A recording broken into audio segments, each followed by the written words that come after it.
Hello and welcome to Varn Blog, and here with me today for what is likely to be a regular series for the next 4 to 8 to Indefinite. The question is either when Trump stops being president or when the authoritarian regime is so successful that Varn Vlog is shut down as a national security threat. Yeah, which I it's not beyond the realm of possibility, but it's also not likely even under an authoritarian regime. I think if I were moveon.org, I think they're way up on the list before me. But to talk about this a little bit, one of the things I think that you and I may agree or disagree on is that for me, Trump is the acceleration of a long systemic crisis in the United States that I actually trace all the way back to World War II, but definitely see accelerating after Nixon. And you can even see that in the number of executive orders issued by the government from Reagan to Clinton, from Clinton to the Bushes, from Bush to Obama, from Obama to Trump, from Trump to Biden and back to Trump. I mean, now basically the federal government seems to be run almost by executive fiat, which is... There's been, as at my last counting, 2 bills passed by this Congress, the Laken-Riley Act and the budget that was passed, which is way less than any Congress in American history. This is the least productive Congress in the entirety of American history. And Trump has instead just been running the government on executive order, which, it's worth noting, is not law. It's an interpretation of how the executive should carry out laws. So, yes, the practical effects are the government is being run by executive order, but explicitly under the theory of how the American government should be organized, it's a no-go. This is not what should be going on in theory. In practice, you're totally right. I mean, one of the things that I have thought about a lot was a lot of the deference given to the administrative state, which ironically is part of how Trump is doing a lot of this, even though some of those powers were wrested from the administrative state during the Supreme Court's rulings during the Biden administration. But you would barely know that looking at the way the government's functioning right now, because you have a congressionally designed department in DOJ that was a completely different department, and then it was rebranded with temporary government consultants being given status that they frankly do not have the legal rights to have. Yeah. The violations of FERPA have been astronomical. Everything, like, it's kind of impossible for people, or not impossible. It's less frequent for people who are not in the legal realm to be focused on these nitty-gritty details. But basically everything the Trump administration has done is completely lawless. It's just outside of statutory authority. And the depths of that are, unfathomable at this point. There's nothing like it which has ever occurred in the history of the United States. People might... Go ahead. As you say, a lot of the specifics of what they're doing are outgrowths of a generalized trend towards executive power and away from Congress following the Second World War. Right. I mean, libertarians, when they still had a backbone, used to call that the imperial presidency, but they haven't had a backbone in quite a while. One of the things that I would like to like, this is interesting because on one hand, I agree, like, we're going to agree with each other a lot here, that the framework that allowed this statueless lawlessness administration of government to happen has been built in the past 50, 60 years. However, if you want to look for like the open defiance of the courts, you have to go back to the Civil War, which again, that's a special state of exceptions. And even then they didn't They didn't, like, for example, in the denial of habeas corpus, that actually didn't stand on the Lincoln for all that long. And then it also wasn't an explicit denial of the court. Like it was a case where the administration had not actually received the notice from the court that there was a court order about habeas corpus. So It wasn't purposeful. It was a denial of Taney's court order, but it wasn't one that was done on purpose in the way these violations of Boasberg's orders have been done. And I think maybe the other example, you have to go back to Andrew Jackson. And that one is a little bit more substantive of a president ignoring the courts. Although, again, not on this scale, not on this many fronts, etc. So let's get into it. Go ahead. Also not with the benefit of 200 years of precedent about the president obeying the courts. It's a very different thing to disobey the courts in the antebellum period, where we're figuring out what the role of the courts is in the American system, and to do it now, when we have a clearly established role that the executive is going against. So we'll get into it.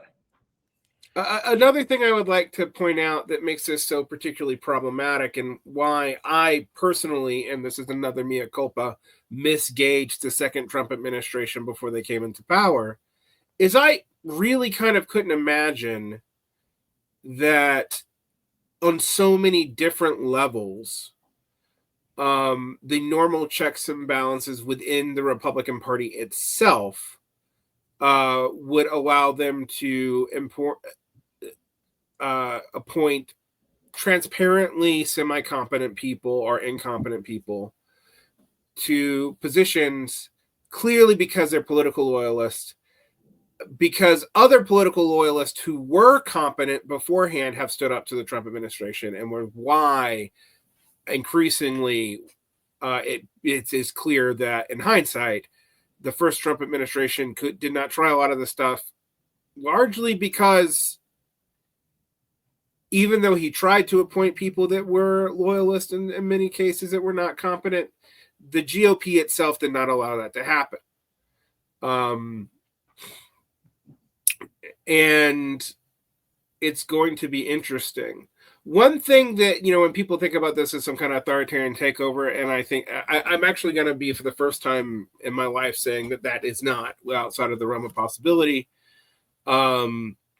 I do think it doesn't help, however, how unpopular the regime is becoming, even amongst moderate Republicans. Yeah. And like the business community, that's kind of unheard of. And if the Purges even in Hegseth's team are any indication, so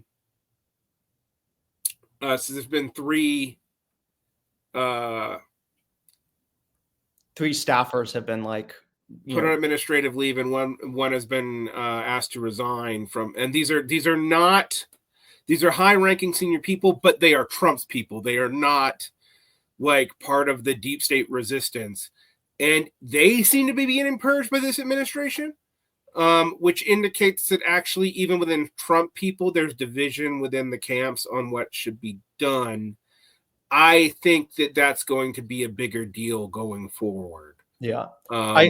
In terms of just that broad overview, I think what I would say is that it gets increasingly unlikely every day. I think that this will be a successful case of authoritarian consolidation, mostly because the Trump administration is unwilling or unable to do the type of, to help their base, basically. Like, every policy appears to be a case of Pareto worsening, where it makes at least one person worse off and no one better off. And it's just very hard to successfully consolidate authoritarian power while isolating all elements of civil society, the military, the business community, etc.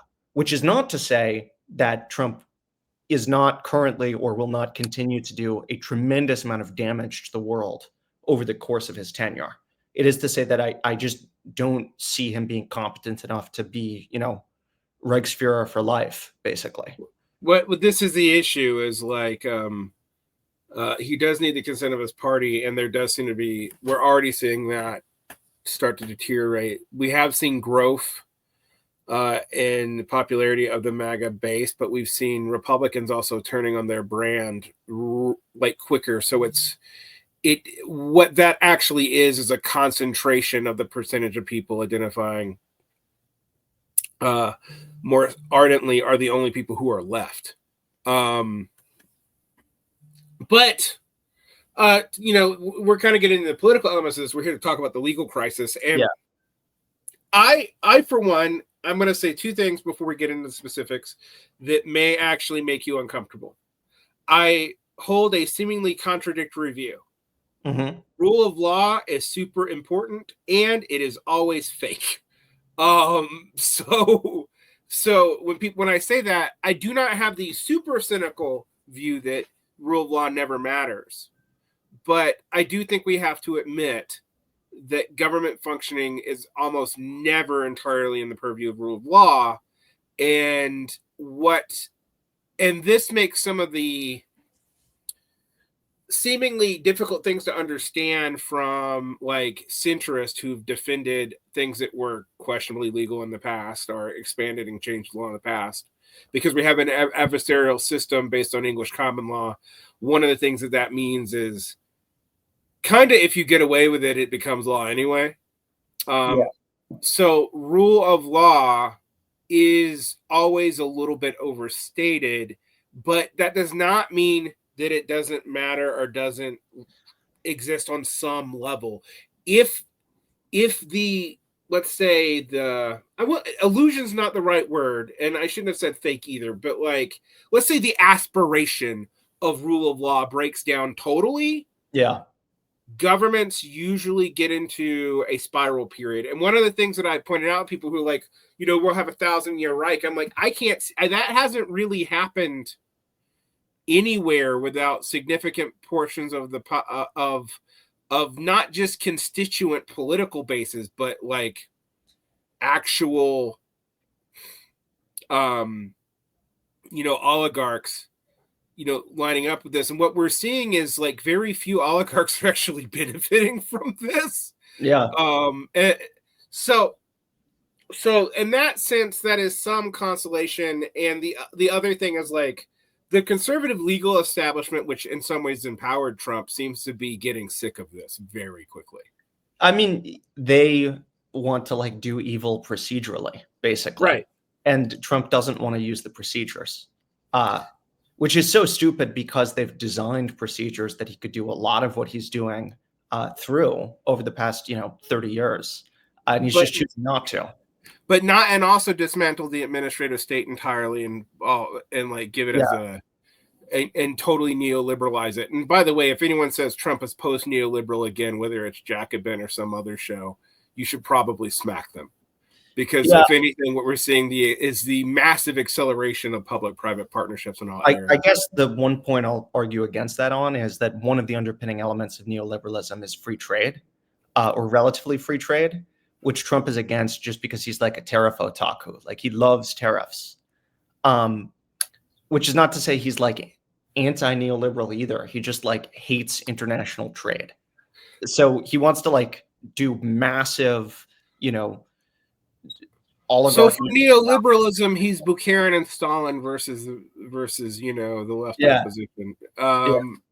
For those of you who get that, what I mean is he's saying we can do neoliberalism in one country. Yeah. Which, when combined with tariffs, which is part of why all the neoliberals have been like even like singing the praises of Alexandria Ocasio-Cortez, is because I hate to tell people this, I don't think that's possible either. It like, you could do some of it with targeted tariffs and investment, but you cannot destroy the capacity of the state to act, destroy the monetary trust in bonds internationally and nationally. And people like make a little bit too much, like people make all this hay about Japan and China, which is a big deal, but 75% of bondholders are still in the US, which also means that US citizens are beginning to go, we don't trust the bonds either.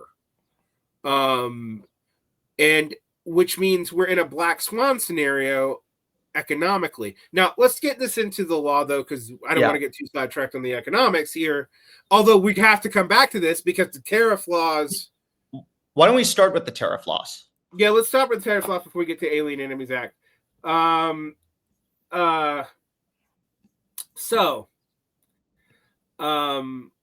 The tariffs are an interesting problem for the legal framework, since the executive has no power to tax. Smoot-Hawley was not passed by the president, wasn't done by Hoover or McKinley. It was done by Congress. So that's different. So what do we make about this? So there's been suits, and there's been suits from people who aren't Democrats. I mean, the Democrats have had a hard time messaging around this, even like Gretchen Whitmer sounds like she's like, and Sean Fain and even half of Jacobin is like, well, but maybe we like tariffs, but not really. And then people be like, but even the New Deal decreased tariffs, people. Tariffs are 90s cargo cultism, which was 60s cargo cultism, in my opinion. Broad tariffs. I also think it's go ahead. Are just bad. Broad tariffs are what? Yeah, are bad. They don't work in this way. But anyway, so basically, I mean, yeah, go ahead. In terms of the legal framework, there's a couple of places where the president does have the authority to impose tariffs. There's the Trade Expansion Act of 1932, which was actually passed in response to Smoot-Hawley, repealing Smoot-Hawley, which allows sanctions if goods are imported in such quantities or under such circumstances as threaten national security. There's the Trade Act of 1974, where the U.S. trade representative can impose tariffs when there's unreasonable or discriminatory policies by other countries. There's a variety of other frameworks like this where Congress has delegated the power to the president to do tariffs. Trump is not using any of these mechanisms. The mechanism Trump is using is is called IEPA, which is the International Economic Emergency Powers Act, where if there's an emergency declared, an international emergency amounting to an unusual and extraordinary threat, the president, upon declaring a national emergency, has pretty broad authority to do things like sanction other countries, which is what the Biden administration did in response to the Russian invasion of Ukraine. Now, there's a problem. Under IEPA, there needs to be a national emergency, and Trump has declared a series of national emergencies. But a persistent balance of goods deficit doesn't seem to really be a national emergency, considering that we've had a trade deficit since the 1970s. President Nixon did use a similar pre-IEPA statute to declare a national emergency and impose tariffs to respond to a balance of payments crisis, which was upheld by an appellate court during his administration. But this is like a totally different scale. This intersects also with a couple of conservative rulings from the past decade around something called the major questions doctrine. So people might be familiar with that because it was utilized to strike down the Biden student loan forgiveness program and the Clean Power Plan, a variety of liberal causes. The major questions doctrine basically says that if you're finding a new power in a statute that's pretty old, you have to find a clear statement authorizing this power. So in the case of IEPA, there's no clear statement saying IEPA is for tariffs. And this is, a really broad power, which has been dug up in a 50-year-old statute, where the president is asserting he has the authority to impose tariffs. So there seems to be a viable claim that this is a major question, and therefore that the president doesn't have authority to do this. There's a second problem, which is a delegation problem. So there's something called non-delegation doctrine, which basically says that there's certain things Congress can delegate, certain things Congress can't. Traditionally, the court, post-World War II, as you were talking about earlier, has been pretty permissive on delegation, allowing Congress to delegate a lot of different questions to the executive once they pass a law. But in recent years, especially under this decision called Gundy, having to do with the registration of sex offenders in 2019, Congress has said, the Supreme Court has been more skeptical of delegation. So it's viable that under the non-delegation doctrine, you can say, well, this is a power which Congress doesn't have the authority to delegate to the president because it's a tax against spending power, which the Constitution specifically gives Congress the authority to do.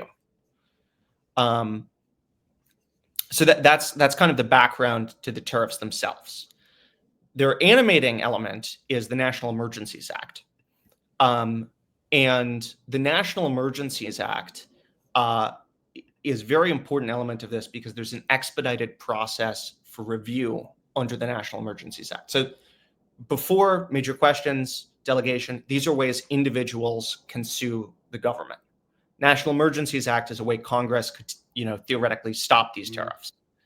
There's an expedited process of review under the Act for terminating an emergency, which Congress has the power to do, meaning that, termination of the emergency is filibuster-proof, basically. There can be a short filibuster, but you can't have like an indefinite filibuster in the Senate. So to pass an act terminating the national emergency, you really only need 50% of Congress. However, because of a different Supreme Court precedent called INS v. Chadha, if there's an act terminating a national emergency, the president has the authority to veto it, which means that functionally you need a 2/3 vote to terminate this national emergency. Congress, in the case of the House, has already passed as part of their budget bill, basically a self-imposed rule that they won't terminate the emergency in regards to the Canadian tariffs. But because they're very disorganized, they didn't do the same thing for the broader, Liberation Day tariffs. And as a result, there's still a good chance for Congress to force a vote on terminating the national emergency leading to these tariffs. Though I think it's unlikely because of the veto power for Trump to sign off on ending his own tariffs if Congress wants to. Okay, so we're beginning to see both libertarian legal groups, which, I guess they do. The libertarians are now finally aware that maybe their détente with Trump isn't working out for them, such as the Liberty Justice Center. And then there's also a suit coming from California because California is an export hub. It's a manufacturing hub, but I put that in quotations because it is, but not in the way that people think about it. It's not like Michigan in the 60s, but it does export a whole lot of finished products in a complicated supply chain. That is how most of us have computers. So, they have grounds here for a variety of reasons. One, I don't see how they don't have grounds for suit because they are directly affected by it. And two, I have been thinking a lot about just the incoherence of this tariff policy. Because, for example, if it was for reindustrialization, why in the world would you do blanket tariffs to everywhere? So that you can't get inputs to industrialize or machines to industrialize or to do any of that. And that led a lot of people to believe in the Mar-a-Lago Accord thesis, which was floated by, it wasn't called that, but it was floated in a paper by one of Trump's economic advisors. But even that was dependent on people maintaining treasuries and also the U.S. maintaining dominance in arms trade and Europe not saying, no, we'll buy from China and from European companies and whoever else. And we've also seen this with Egypt.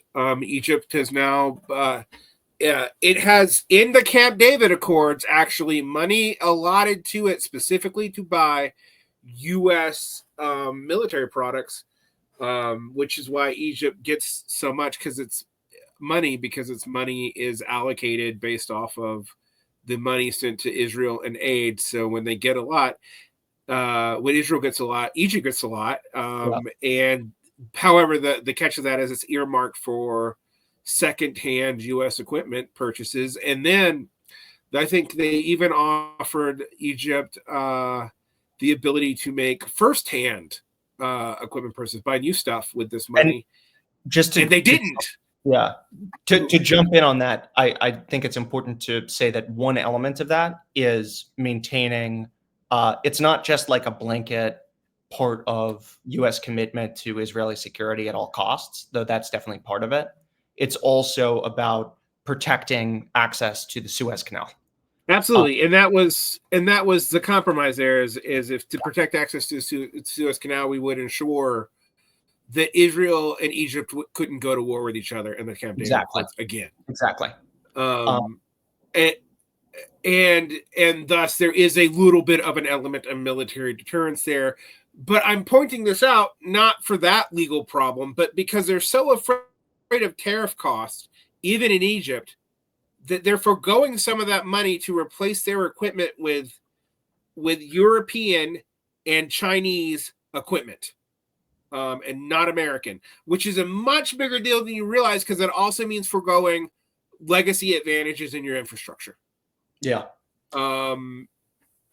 So the tariffs are having a big cost, and they are not bringing in anything like the revenue predicted either. Although, if you listen to the administration and their fans' justifications for this, it's hard to figure out what they actually wanted to do, because their two stated justifications actually are directly at odds with each other. As a revenue raising service, you shouldn't be able to negotiate. And also, you would want to encourage internal spending. You might even have to do massive stimulus to do that as a revenue in the beginning, because you have to get everything going internally. They didn't do that. And then as a negotiation tactic, you have to be seen as a steady negotiator. And these tariffs have changed for a while every day. So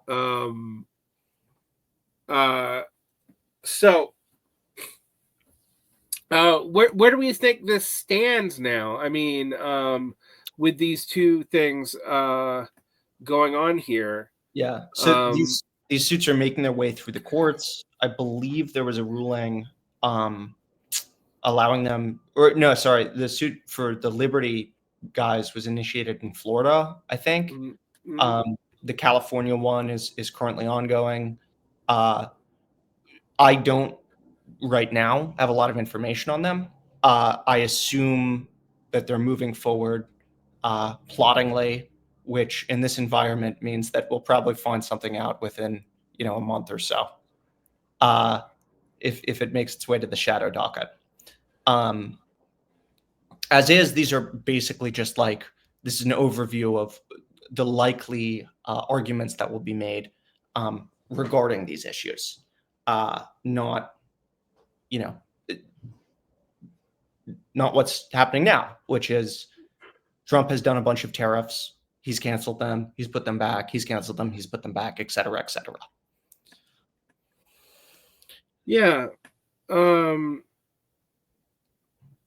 I guess that leaves me with a couple of questions. Like, this is based on expanded emergency powers, but they're expanded emergency powers that are easy to take away. And there does seem to be a small coalition of people in the Senate willing to team up with Democrats to do that. Rand Paul's also on this team. It's hard to call Rand Paul a rhino, but who knows how weird things are going to get. And when we talk about the budget, has the budget been passed yet, or has the resolution to pass the budget been passed yet? Continuing resolution. Sorry. So the budget, who knows what's going on with that? They're saying they don't want to do like Medicaid cuts for like these 12 Republicans or whatever.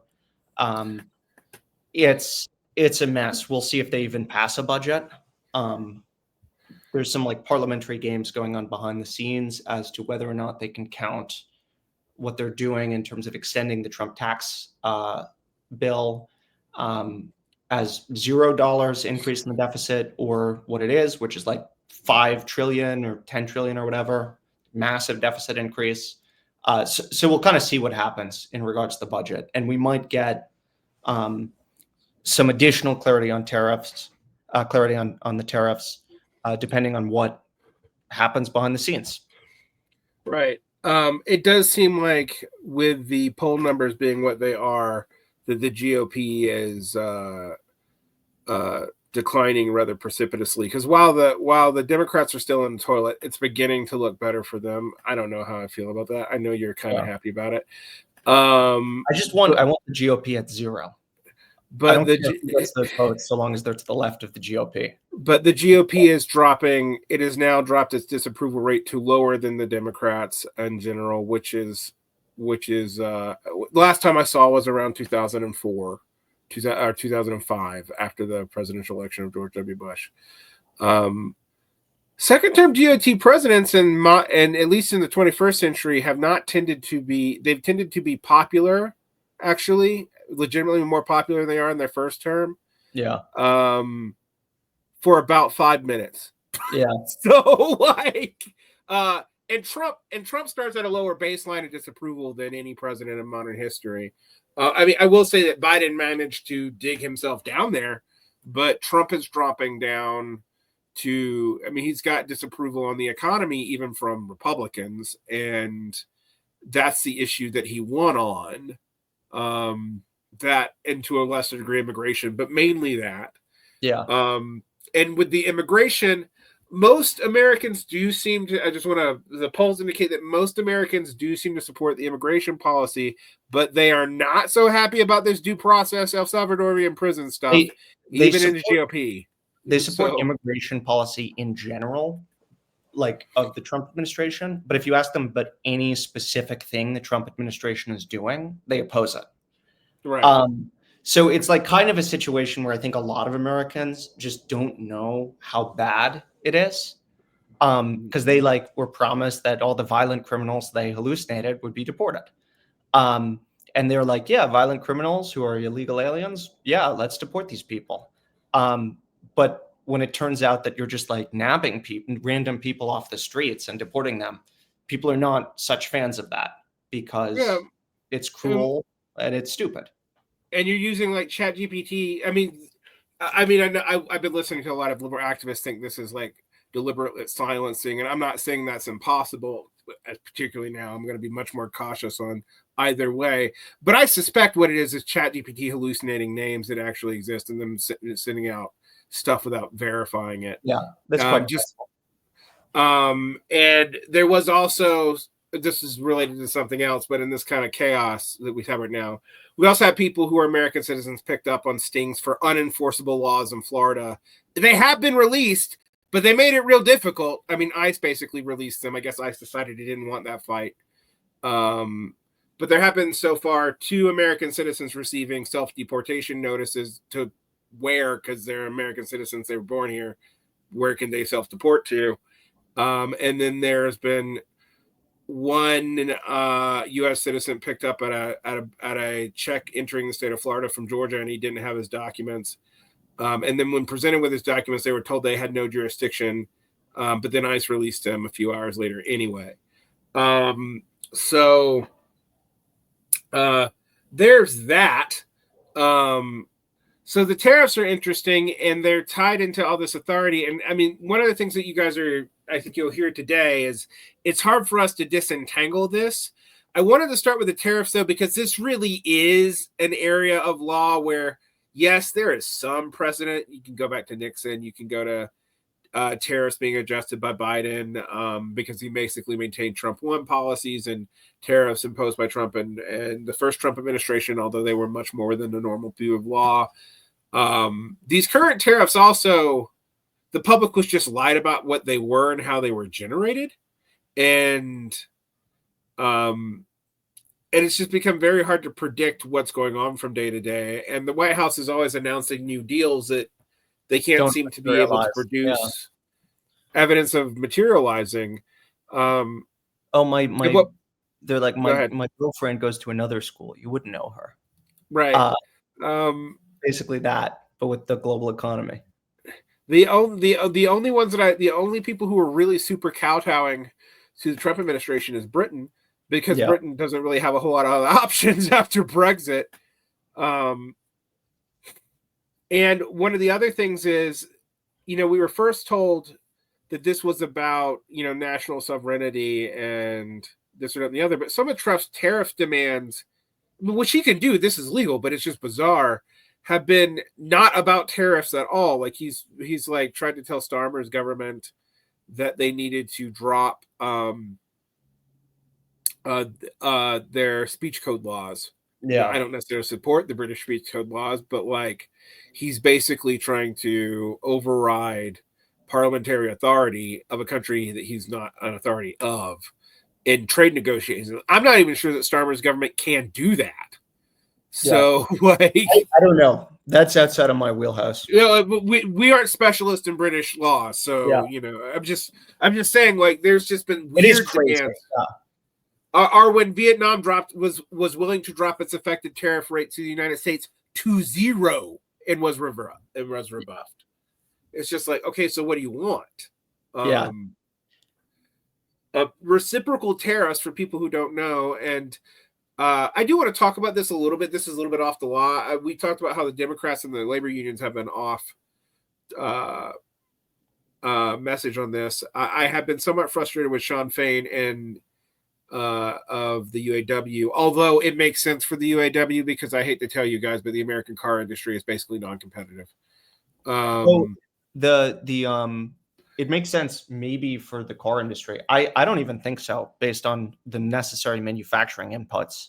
No, I think it's actually, I think it makes sense as an impulse for the car industry. Yeah. And for people who economically. And then right. It also definitely doesn't make sense for like white collar, members of the UAW, right? Like it's not just people in cars, it's like grad students or whatever. Right. And for their other members, it really makes no sense, even as a rhetorical impulse. Well, the other thing that's really interesting about it is the UAW pulled this statement down, but they originally congratulated Trump for the tariffs with no caveat, and then the next 2 weeks, Sean Fain, while wearing a pro Ross Perot shirt, which I think actually betrays a lot. People should go back and look at what Ross Perot felt about labor unions. Actually, Ross Perot's politics are less hateful, but very similar to Donald Trump's without all the explicit xenophobia. And I remember when Donald Trump tried to take over Ross Perot's party back in 2000 when he ran against Pat Buchanan, ironically, as a third-party candidate in the Reform Party. And there was a split Reform Party ticket, Pat Buchanan leading one side and Trump leading the other. Anyway, my point on this is that they keep on talking about NAFTA, and I do think NAFTA did a lot of negative things to all of the people involved, but most of that wasn't actually tariffs. It's about making people remove stuff like capital holdings requirements, are making labor laws being unenforceable by lawsuit under the terms of the agreement. Like there's a bunch of other stuff in NAFTA, but when Sean Fain described it, he described it as if NAFTA was what's called deindustrialization. And I'm sorry, the auto industry was deindustrialized in the 60s and 70s. Yeah. And first in the inability to compete with Japanese and German cars, and then when greater deindustrialization in the 70s, and the auto jobs that have come back have not been UAW jobs. They've been Southern plants almost across the board. Yeah. Which is one of the funny things is actually many of the UAW manufacturers, their supply lines are more outside of the United States than foreign manufacturers' supply lines are. So it's like, I don't really understand what he thinks is going to be done here, and it seems confused. Yeah. And I say this as a person who does think limited tariffing is justifiable in a democracy. It is a justifiable if dangerous policy, but across the board blanket tariffs is a bizarre way to think you can protect jobs when there's no investment going into it. I think maybe Sean Fain may be trying to prove that you need a union to really make this all better, and that if you had unions and tariffs, it would be better. But again, as I point out, reciprocal tariffs is actually what lowered the tariff regime of Smoot-Hartley when they did that in the New Deal. And the New Deal itself lowered tariffs reciprocal to other countries in bargaining exchanges. So the tariffs started going down as other people de-escalate. It was basically a controlled de-escalation of tariffs done under the New Deal. It was not done by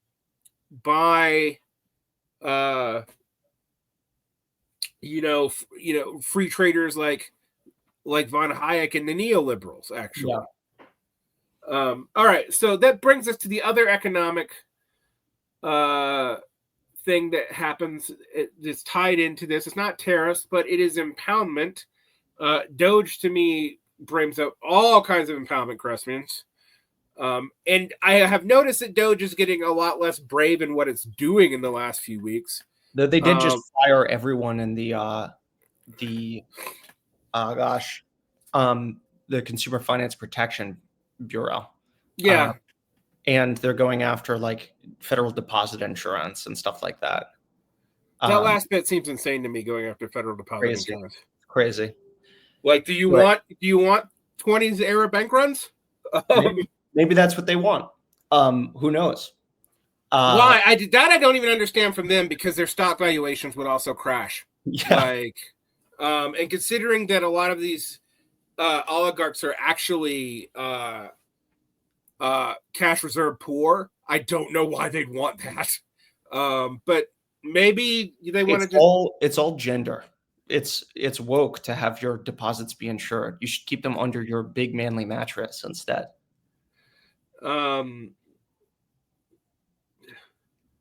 Anyway, so the younger part of your generation. So,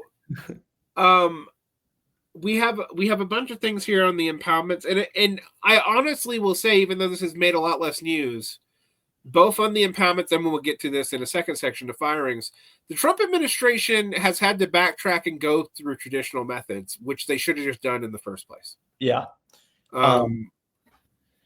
Yeah, there's been a lot of suits about this. The most recent important case is the Department of Education v. California. So basically, impoundment is like very clearly illegal.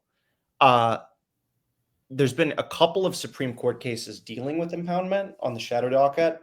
This one with California that I mentioned, and then the like AIDS vaccine coalition, which happened a month ago, where the government was forced to pay out a bunch of money. So as with almost everything that the Supreme Court has been doing, it's really a jurisdictional question for them. There's this thing called the Tucker Act. It creates exclusive jurisdiction for claims of contracts, grants, cooperative agreement, termination, in this thing called the Court of Federal Claims, which is pretty slow judicial review process and a pretty slow relief process. The Court of Federal Claims can only award money damages at the end of a case, and it can't raise constitutional or statutory claims.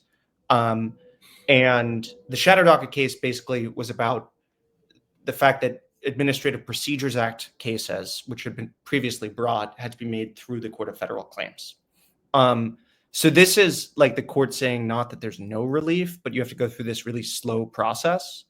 And this is all because of sovereign immunity, which is something we have in our legal system that defends the United States government from having to pay out money damages unless it says you can sue me, which I think is stupid, but whatever. So now we have the situation where basically in regards to impoundment, if you can't sue through the APA on the claims themselves arising out of contracts and stuff like that, you have to go through a couple of alternate routes. So one is that you can assert non-statutory causes of action. Basically, if you say that an action that the government is doing is ultra vires, meaning done outside of the ordinary business of the sovereign. So, you can conceive of this very simply like a tax collector can't, it's not within their discretionary authority to blow up someone's house, right? Like Maybe the military could do that, depending on the situation. Like, the point is that there's lots of things government officials don't have the authority to do, even within the ambit of their statutory responsibilities. So if you claim that grant cancellation is one of these things, then maybe what you can do is you can bring a case in the Court of Federal Claims, and then they'll say, we don't have jurisdiction for this because this is a constitutional or statutory violation. And then what you'll do is you'll go back to district court because there's Supreme Court precedent saying that there has to be clear congressional intent to, jurisdiction strip totally. So if there's no clear jurisdiction stripping, you got to bring this case somewhere. It'll end up in federal court. Then they can have a hearing on whether or not this action was ultra vires. You also have like a suit that you can do just against the shuttering of agencies. So if the main thing you're doing is you're saying, well, the Department of Education should be giving out all of these grants. We're not suing on the basis of the grant. We're suing the agency because they're not doing their statutory responsibilities because they've been shut down.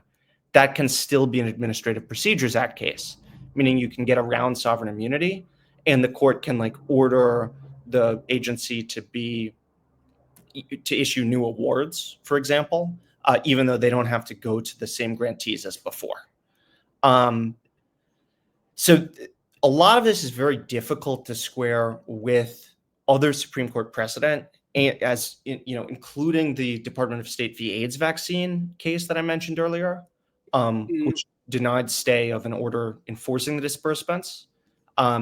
So one thing I think is worth considering is that the Supreme Court is, trying to put this on the backbench, kind of, that they'll have a more full hearing after consolidating a bunch of these cases later on to go into more of these issues. The practical effect now is that a lot of the people who have had their grants canceled are kind of in a limbo, where what you can do is you can either, if you need this money, but you don't need it like tomorrow, sue in the Court of Federal Claims, and you'll probably get it back at some point. Or they have to pursue one of these other tactics because the Supreme Court has made APA suits so difficult on this issue. So this is, at worst, a really like obvious defanging of the Impoundment Control Act and stuff like that, done through the shadow docket. At best, really just, a way that the Supreme Court is giving itself some breathing space to do a more full decision on the issue later. So that's where we're at with impoundments, basically. Which is better than we were on impoundments. Although I suspect that DOJ is going to be doing all kinds of stuff. And like I said, for example, we know for a fact that there was FERPA violations in the Department of Education. And there's even been people publishing like government document, including some stuff that I think might be semi-classified in like public databases without authorization.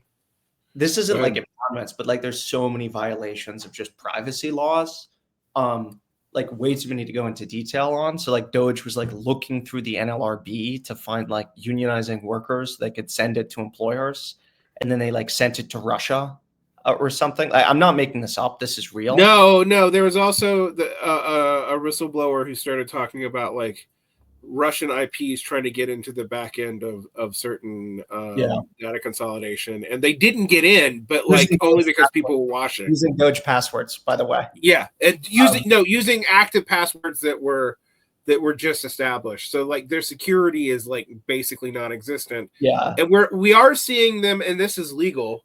We're seeing this administration basically undo most of the security administration. Now, there's some stuff like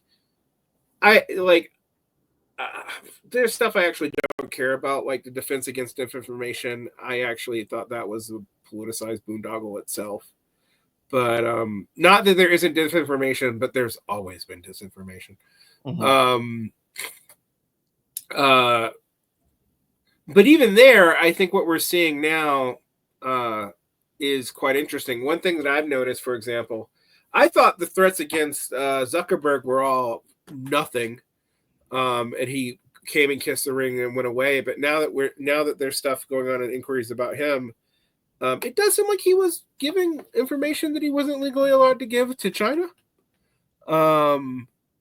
So it's going to be interesting what these people know and have leverage under each other about why this happened in this way.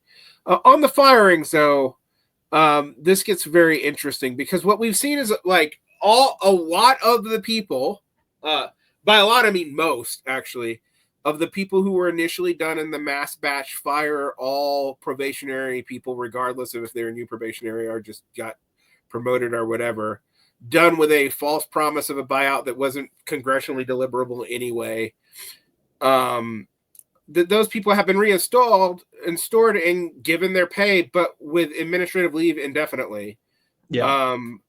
And then what they're going to do is they're going to reduction enforce those people and do it the legal way, which is the way they just should have done it in the first place.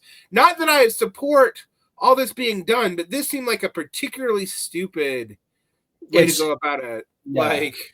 Like, there's stronger constitutional protections for like ordinary employees than for officers. So I think most of like the interesting stuff is happening with officers. So in terms of that, what keeps happening is like we had like today, like the third temporary, IRS appointee was fired since the start of the Trump administration. So what this comes around to is the president has pretty broad authority to fire officers who have been confirmed by the Senate. And then they can appoint a temporary officer for between 300 and 210 days, depending on when in the president's term they do this. But they're supposed to, put this person up for nomination in the Senate. So this is like a backstop, basically, where you have the government functioning, but you also have like a little bit of leeway if there's somebody who needs to be fired, is how it's supposed to go. Trump's not doing that. As with everything, he's just like firing people and putting in his own people, often with very little legal backing. One thing which is important is this is like an agency by agency question. So the appointment and removal is based often on the organic statute of an agency. So like the statute establishing the EPA or is the organic statute for the EPA. For multi-member boards, which is relevant in the NLRB case, which is going through the courts, usually this is a situation where there's, strict removal limitations imposed by statute that Trump is just like ignoring, with the remedy being theoretically to put them back in place, but the Supreme Court keeps like staying these orders, which again, like maybe they're teeing up a case to just strike down these removal protections entirely. Maybe they're giving themselves more time for a full hearing. I'm not totally sure. But what Trump is doing instead is delegating, like, for instance, in FEMA, he just like delegated the authority to lead FEMA to a special officer with no time limit, which is quasi-legal, I guess. You can't typically do this for multi-member boards, but you can do it for heads of departments, which need to go through the Senate approval process. In terms of the multi-member boards, you're not supposed to use acting officials or delegations. You're supposed to just go through the Senate. And with a multi-member board, like the justification for having a temporary appointee doesn't make much sense, because the reason it's multi-member is so that if there's a temporary vacancy, the business of the board can continue going on, which is the case for like the Federal Trade Commission or the National Labor Relations Board. So it's basically an attempt by Trump to usurp the power further. These boards typically have some Republican and some Democratic appointees. If you fire the Democrat ones, then you're left with the Republicans. I don't see the reason why Trump would even feel a need to put in appointees other than kind of his own ego as a practical matter. But that's what he's trying to do anyway. So the TLDR on firings is firings are usually legal for principal officers, and you can usually fill that vacancy temporarily without Senate confirmation, though you're supposed to go to the Senate eventually. In terms of inferior officers, if they're appointed by the head of a department, being a principal officer with Senate appointment, you're not supposed to fire them. Trump is firing them anyway in the hopes that the Supreme Court will remove this limitation on his power. With multi-member boards, you're not supposed to fire them. Trump is doing that anyway and illegally attempting to fill these seats. So how does that play out exactly? So, I mean, like, so we have these different agencies. So we've had people in certain agencies reinstated, kind of, but they're on administrative leave, but they're still getting paid, which in some ways is like, it proves that this is ideological more than monetary, because that's the worst of all world scenario for monetary things. Like, okay, so we have to pay them, but now we just don't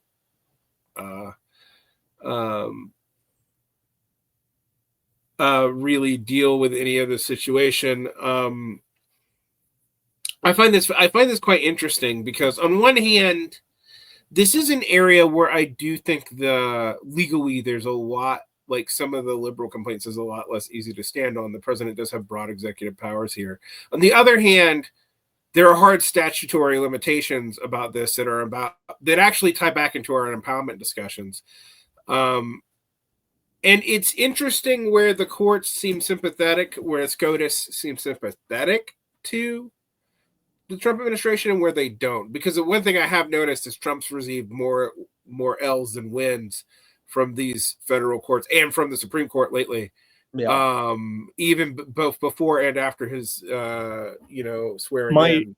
My feeling on this is that it's probably more likely that SCOTUS would uphold limitations on firings for multi-member boards than they would for inferior officers. Right. So if I had to predict how this would turn out, I would predict that I guess SCOTUS would probably say you can fire inferior officers because of the vesting clause, but you can't necessarily fire multi-member committees in the same way, because there's a different role basically for this type of agency. Though I don't know, because like one thing going on behind the scenes is that I'm sure SCOTUS is keenly aware of the fact that if they do anything against Trump, it will be ignored, as we'll get to with the Alien Enemies Act stuff next. And then at the same time, I assume Roberts wants to defend whatever shred of integrity the court has left, and letting Trump fire everyone would probably be a pretty bad way to do that. To me, this does bring up the cowardice of the Democrats in not handling the courts within their legal purview, which they did not do. Yeah. And I think that, like, even though they were warned it needed to be handled, there was whole boards talking about this in 2020. They did nary a damn thing, nor did they try to fight the courts on pretty much anything they decided ever. So on that scenario, I am sort of like, we need to really call the Democrats out, because they had a chance to do something about this and they didn't. On the other hand, I don't see and other than Alito and Thomas, and even apparently on some lines, as we're going to talk about when we get to Alien Enemies Act, even there, the court doesn't want to give up all its power to the executive. Like, I think in terms of your analysis of like Democrats should have been harder on the courts, one thing I will say is, like, I broadly agree that the courts have not been doing a good job, but I think it's an easy tee up for them to do a bad job if all of your policy is done through the executive, which becomes necessary in the current era of divided governance, basically. So like for like the student loan thing, for example, I don't think the court would have struck down a student loan forgiveness plan coming out of Congress. I don't either. They did do it coming out of the executive under the major questions doctrine. And the major questions doctrine is also something which is like a new conservative development, basically to stymie liberal goals. So it's kind of a difficult situation because the motives of the court are not particularly positive, in my view, and their legal reasoning is overly political. But at the same time, the reason why the courts have acted so badly is because Congress hasn't made it, has made it easy for them to act badly by not acting. What this gets me to something that'll tie us back to, it's maybe a transition to a few small topics and then getting into the Immigration Alien Aliens stuff, Act and immigration stuff. Congress, since World War II, this is one thing we were talking about off air and at the beginning, has abnegated, particularly on this point. Yeah. Both to the executive and to the judiciary. But actually, I think Congress has abdicated until recently, until let's say the 1980s, more to the judiciary.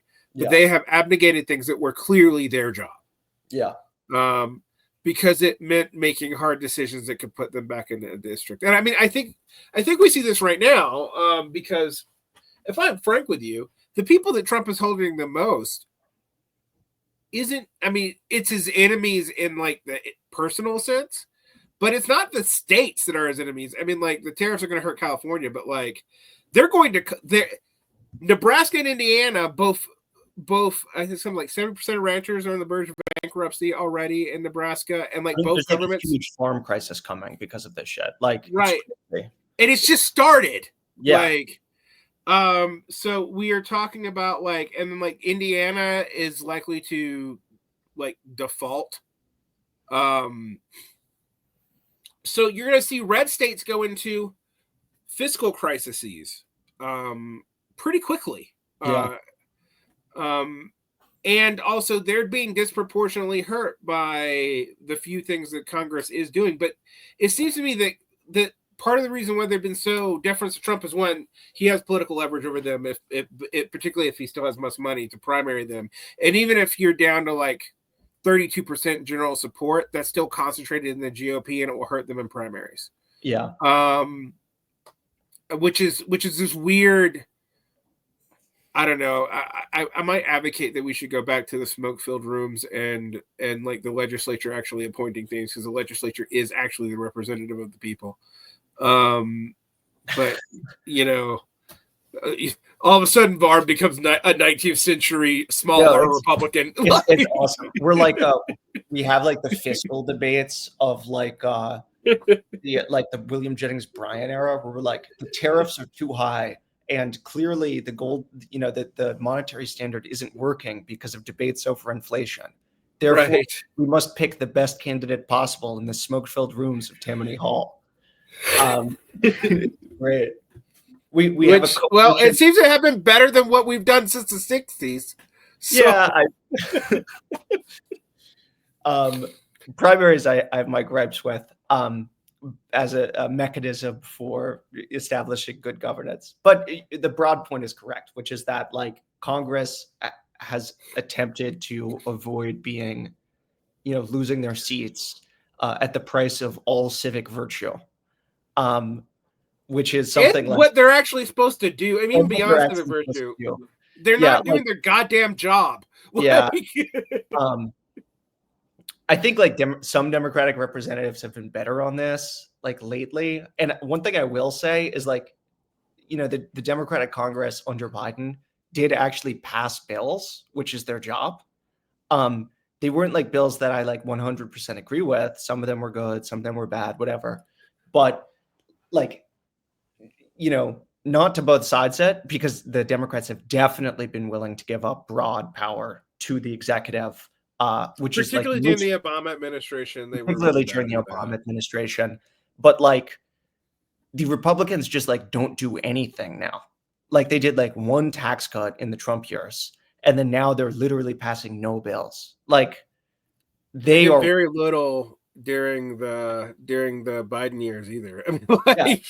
I mean, the Republicans just like don't do anything. Like it's way worse with the Republican electeds at this point than with the Democrat electeds, even though both of them still have the same underlying issue of deference to the executive. Well, I have a theory about that, because one thing I'll say is because this is a demagogic party at this point. Yeah. outside of the symbol of the man and whatever his base will slaver about from day to day, which I mean, which is interesting because it's not just that they're against the rhinos. At this point, they're like even against like the chambers of commerce, which I'm like, dude. Yeah, they're like, we need to fire Jerome Powell yesterday, like right. who Trump appointed, of course. You know, like, right. Yeah, I mean, like, there is no animating philosophy behind the Republican Party at this point, other than like, what does Grandpa think is important today? Right. Which means that when Grandpa inevitably dies from natural causes, they're going to turn on each other. Like I know you told me that Trump's dad lived to like 80, but I'm just like, yeah, like well, 90. He has like the worst diet known to man. Like, I have no idea. Right. I'm just like it's. We also know that like his medical like stuff is just straight up propaganda because he's like standing by people who are taller than him or at the size that he's claiming to be. Like it's just. I mean, it's so stupid. Like, it's just medically impossible. I am a similarly doughy gorilla man to Trump at 5'8", and I can promise you that man is not 220 pounds. Like, there's just no way if he's actually that tall. So unless he's like got no bone density and is all fat. Like, no, lean muscle's heavy. Oh yeah, muscle's heavier. I forgot. So like, I'm in law school rather than med school. Yeah, so like, no, if he would be when he dies, what are they gonna do? Like, I have no idea. Because clearly these policies aren't popular when other people present them. Like, I mean, he's like, the Congress is debating whether or not to raise the tax rate on like the highest income earners right now, which is like anathema to Republican views 5 years ago. Just although, like, it looks really bad that the highest income owners were going to have a lower tax rate than people making less than $50,000 a year. Yeah, especially when you factor in the tariffs. Like, I do think one thing worth emphasizing here is like the tariff situation is the most regressive tax in American history, most regressive and largest tax increase in American history. So like they're just trying to like, end the budget, meet budget requirements however possible. And, Trump probably had like a bad run-in with like a guy he met on the golf course and was like, we're going to raise this guy's taxes. Like, I don't ascribe any genuine change on the part of Republican representatives. It's just political expediency. Point is, he has like absolute control over the Republican Party, and they're all ghouls. I mean, there's like, there are 4 senators that kind of stand up to him, and then one senator, Lisa Murkowski, who's like on the verge of tears in a town hall about how afraid she is about not about like being deported to El Salvador or whatever, but about like she might be primaried in 6 years. Because she's not up until like after 2028 or something. It's just it's really kind of pathetic. Okay, this brings us to birthright citizenship. Yeah, birthright citizenship we'll go very quick on because it ties. Because it's easy. It's easy. There's a new case the Supreme Court is taking on birthright citizenship, which I talked about last time I was on the show. This case is up to the Supreme Court now. They're going to hear arguments on it. They'll come out with a decision in May. Providing an update on this, I'll probably be back after that case because I assume it's going to be very important and they'll do a full opinion. My understanding of it is that they will probably uphold birthright citizenship because there's like no conceivable argument against it that would not be like laughed out of a normal court. Right. The only thing I could see them doing is a kind of first claim that they made about birthright citizenship, that somehow illegal immigrants are enemy combatants. Yeah, I mean, but even that doesn't make that much sense because I will put this out. If they claim that, what it would actually do, this is what's crazy, it would give illegal immigrants diplomatic immunity. I would have to look into that. I'm not sure about that. Well, I mean, obviously that's not what they want, so they'd have to like carve it out. But like the wording is, and this is a Trump claim that one of the reasons that they can do this is we have no jurisdiction over illegal immigrants. But I'm like, yes, you do. You can arrest them. Yeah. Okay. I guess what you're. And if you're saying that if there's no jurisdiction, that is effectively the same thing as we do apply to foreign diplomats. Yeah. Who have diplomatic immunity. Yeah. I guess if they were taking the law seriously, which they're not. No, but no, they would just but put if they did more torture gulags. So let's talk torture gulags. All right. We'll come back to Harvard and the law firms, which are just retaliation. But okay, so you and I have both been broadly speaking that a lot of the stuff around immigration was totally legal as long as there was broad due process involved. But I said, and I've said this with Jean Bajelon too, that with their hitting state capacity so hard that even with the military and whatnot, I don't know, even if they invoke like the Insurrection Act at the border or something, which they might do. People like it's martial law. I'm like, no, it's actually martial law. And for people who don't know, paucity comitatus generally prevents that. But the Insurrection Act has been invoked in my lifetime. Like it was invoked during the Rodney King riots. So, it's not really martial law. It's just the ability to bypass posse comitatus for temporary relief in an emergency. Yeah. There's no mechanism for doing martial law, basically. No easy one without which is like requires Congress to act. Right. Congress would have to do something. Yeah. Which we already know they're not going to do. So I bring this up though because I was like, I couldn't figure out how they were going to try to do this because they've usually Trump hurts the administration of the state so bad, and Republicans do in general, that actually Democrats are better deporters because they actually use the apparatus of the state better and they don't defund the very people they need to do the thing. Mm-hmm. Now we've also seen that Border Patrol, DHS, and ICE, and with the exception of Border Patrol, all these are post 9/11 agencies. I want to remind people of that. These are not longstanding agencies. They do seem pretty much like Trump's private army. You will notice that he's doing a whole lot more with those agencies than he's ever done with the FBI or the CIA or the the National Security Administration, or the federal. Who knows? Federal marshals might be sitting after him before it's all said and done. They are talking. I mean, we have judges talking about criminal contempt by Trump administrative employees. So, and I was like, man, lately it feels like some of his staff is treating the courts like Alex Jones treated the courts. Yeah. But anyway, back to this. So this seems to be the way they're trying to get around that. Is one, having massive quotas using ChatGPT to just round people up, which that's never backfired before in either national or U.S. history, to have quotas where you just have to round people up for stuff. But two,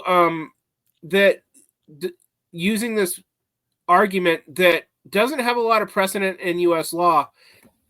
Although I was getting annoyed, I was on Bluesky, and I love Bluesky. I know you love Bluesky. I like Bluesky a little bit more than I used to, but I will say that I still think it's sometimes True Social for liberals, and they're like, we're not part of the Western world. And I'm like, nope. Well, France, Australia, and Britain have all done this. I'm not even talking about Nazi Germany. Like, they've all done this. Yeah.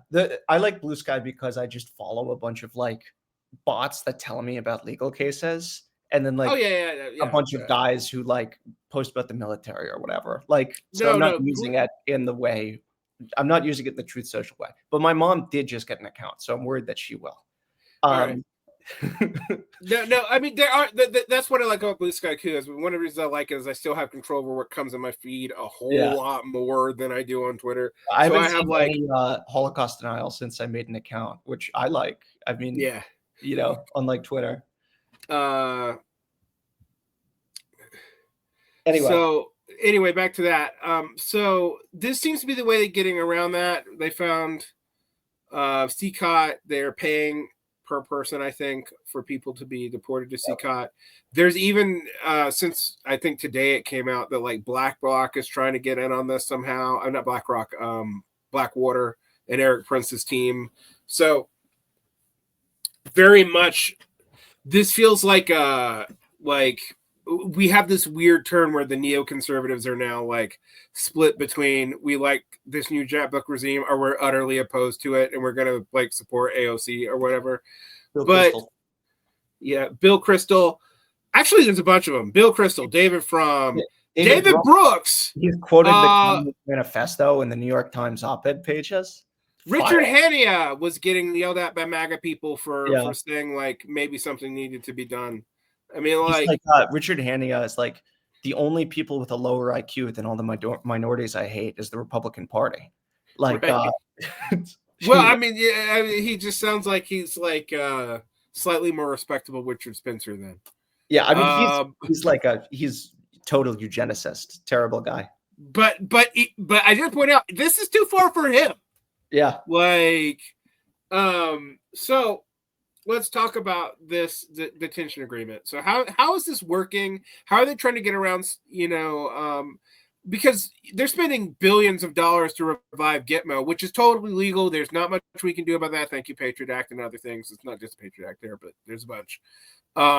That's legal. Even I hate to say it, but even Biden floated like doing it. But that still takes time to get Gitmo up to snuff for that. Whereas El Salvador has a bunch of shiny prisons that they can put people in. Prisons that don't even meet El Salvador's own international law, as was pointed out by the senator from Maryland, that they're not even in compliance with stuff El Salvador is signatory to. Yes. About for our own deportations. It's not complying with things we're signatory to. Right. That matters anymore. I mean, like the UN has not mattered probably since the Bush administration, but like still. Yeah. So basically, in terms of El Salvador, the detention agreement thing is something that people have floated the idea of. So this is relevant. We're going to explain like the cases in a minute. This is relevant because it's a way we can get around claims that the administration is making in regards to those cases. There's this 2022 statute on transparency for international agreements, which would include any agreement we have with El Salvador, which makes it mandatory for the executive to disclose and publish certain agreements which are binding or non-binding with foreign countries within specified time periods. So if it's a binding agreement, they have to report that they're doing it on a monthly basis and publish it within 120 days after it enters force. If it's non-binding, it has to be published and disclosed if it could reasonably be expected to have a significant impact on the foreign policy of the U.S. Under that statute, committee chairs and ranking members of the foreign policy committees in the House and Senate have the authority to basically ask for this information. And Democratic minority leaders have done this. So Senator Shaheen has asked the Trump administration to disclose any agreements they're in with El Salvador. I don't believe they've complied thus far. It's kind of unlikely they'll comply based on how they're acting, but just another law-breaking day for the Trump admin. This is important because the executive, as people who've been following the news has said like nobody's in custody of Garcia, for example. But if it turns out that we're paying El Salvador, as it seems is the case, to hold people in concentration camps, then there's a pretty good argument to be made that these detainees are in U.S. constructive custody. Basically, we could say, can we have them back? So that's the important thing about the statute on transparency. This comes about in these two very prominent cases, which just came out, Trump v. JGG and Noam v. Garcia. So Trump v. JGG is a broad Alien Enemies Act case, the one that Boasberg was handling. Mm-hmm.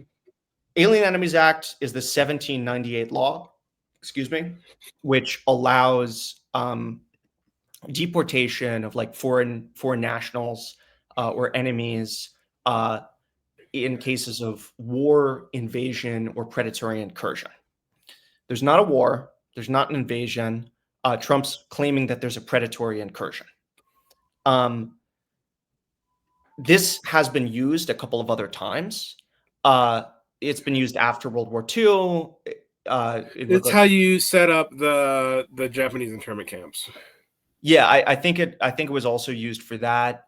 So there's some precedent for it, but not precedent for it outside of wartime, which is relevant. In Trump v. JGG, the claim was much narrower. All of these are jurisdictional claims.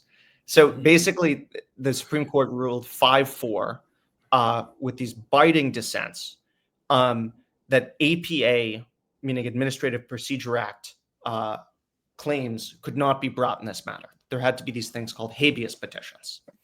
But they did confirm that individuals subject to Alien Enemies Act removal are entitled to due process. Though, again, they didn't provide specific checks. Right. The background on this is, of course, Boasberg ordered the government to halt removals. The plaintiffs won up to the Supreme Court, which then lifted the pause on removals, but required habeas where the prisoner is confined, which means that all of these proceedings will get shifted over to the Fifth Circuit, which is a very conservative appeals court circuit, to hear habeas cases. And there's not the separate inquiry on whether or not the government violated Boasberg's order on the plains was not handled by the Supreme Court case, which means that Boasberg is doing his own hearing on whether or not to hold the government in contempt. What's important about this is that there's like a couple of different elements. So first of all, the Supreme Court is saying that there has to be notice and opportunity to be heard. Basically, there has to be a due process inquiry for anybody who the government wants to deport. They have to be given notice that they're subject to removal within a reasonable time and manner. So like the Trump admin has apparently been going around in prisons in the US, throwing papers entirely in English at mostly Spanish language speakers saying that they're being detained subject to the Alien Enemies Act as a mechanism of notice. This, I don't think, meets the standards set by the Supreme Court, but this is the way they're trying to meet that prong. Lower courts are trying to give this teeth by ordering additional notice, including Trump appointees are ordering this, and also barring removal until this happens. In terms of the plaintiffs, the detained, supposed enemy aliens, they can do class actions in habeas, which is currently permitted. Supreme Court doesn't really like it, but hasn't found a way around it yet. So you're going to see a lot of class actions, bless you, on habeas. And then the second opportunity is review under the Alien Enemies Act. So if the APA is not a mechanism for reviewing these things, you have to say, first of all, was the Alien Enemies Act properly invoked? And second, was its application to a particular individual proper? So the aforementioned precedent that Varn and I were talking about says that there's pretty broad invocation of the Alien Enemies Act, but this has historically been tied to wartime specifically. And there's nothing, even including a use of force designation, obviously no declaration of war, which is the basis for this invocation. It's just another national emergency. So the Trump admin is relying on the prong of the statute, which says that invasion or predatory incursion is grounds for the Alien Enemies Act. But it doesn't seem to me to be acceptable on an original reading of the statute. And I think this could wind up being another major questions case. Though again, we'll see what the court says. In terms of the second element, the application to a particular individual, there definitely needs to be better judicial review because the Trump admin is like detaining people on the basis of like tattoos, these like horrible checklists that they're going through, which really like does not justify the deprivation of liberty and deportation that they're pursuing. So under Supreme Court precedent, like this is not sufficient process. This could be like both a due process thing and a cruel and unusual punishment thing. I mean, to be quite honest. Yeah, I haven't seen any cases on cruel and unusual yet, though it would be interesting if somebody brings that. But, as a due process matter, like clearly insufficient due process. And then in terms of other limitations, there's a question of how international agreements that the U.S. is subject to, because they've been passed by the House and Senate or by a Senate treaty, interact with this. One element is that we have signed on to obligations under international law, which prevent removal to countries where there's a risk of persecution. And that suggests that, say, deporting Garcia, who's from El Salvador and faced risk of persecution there, to El Salvador was illegal in and of itself, even though he was not deported subject to the Alien Enemies Act. The Garcia case is separate from the Alien Enemies Act case. Absolutely. This is a case where they just deported this guy for no reason, with no justification. And this reached the Supreme Court, and they ruled 9-0 that the government needs to facilitate the release of Garcia. There's not a clear outline of what this means. The court says they have to effectuate release, but that district courts have to show due regard for deference owed to the executive in foreign affairs, and that the government has to share what it is, what steps it's taking concerning facilitating this release. Right, and then 2 days later we had that the shameful Oval Office display where Trump pretended this wasn't the case. Bacali, and then Bacali's and then they called him a terrorist. One of the interesting things about this is I find this interesting. It's not legally actionable, but terrorist actually does have a definition of U.S. law. And we just started. I mean, and I will say, left has done this. The left, as in Democrats, has done this too. They've called people terrorists who do not meet the definition. But I'm like, man, you guys are really expanding your claims here. I mean, the specific on the Garcia case, and this wouldn't matter. Also, I mean, as the appeals court said today, a Reagan appointee said, or not today, but yes, at the end of the last week. For those of you who don't know, what was it today? Yeah. God, so much is so crazy. It always feels like I've been through 2 years of this shit, and it's been 3 months. Just imagine being in law school, Varn. You get law school and history people are just jumping. I'm not even talking about the people who are fascist spotters. Those, which some of those people I think are a little bit aggrandizing. But although I'm okay with just saying this government is authoritarian outright, and I'm okay with calling them fascists. I mean, I like. Yeah, but you're close enough to Democrat. No, here's my thing: we're having debates on whether or not this is a concentration camp, Varn. That's pretty bad. Well, we'll move past this. This is no. This is what I'm about to say. I at this point am not gonna correct anyone who calls them whatever. I think I was about to actually bring up the same thing. It's not a great sign when we're arguing over the definition of a concentration camp and the definition of a gulag, a coup, and a coup. It's bad. Because I was trying to tell people you can coup even when you're democratically elected with a democratic mandate, which Trump's mandate was 1%, but he did have it. He doesn't have it anymore, but that doesn't matter in the U.S. system. Yeah. Nonetheless, I just think I do think sometimes these words we get into this debate, and it's more of a sign of how degraded things are becoming that we're even having this stupid debate. Definitely. Whereas right now we just need to be clear on this.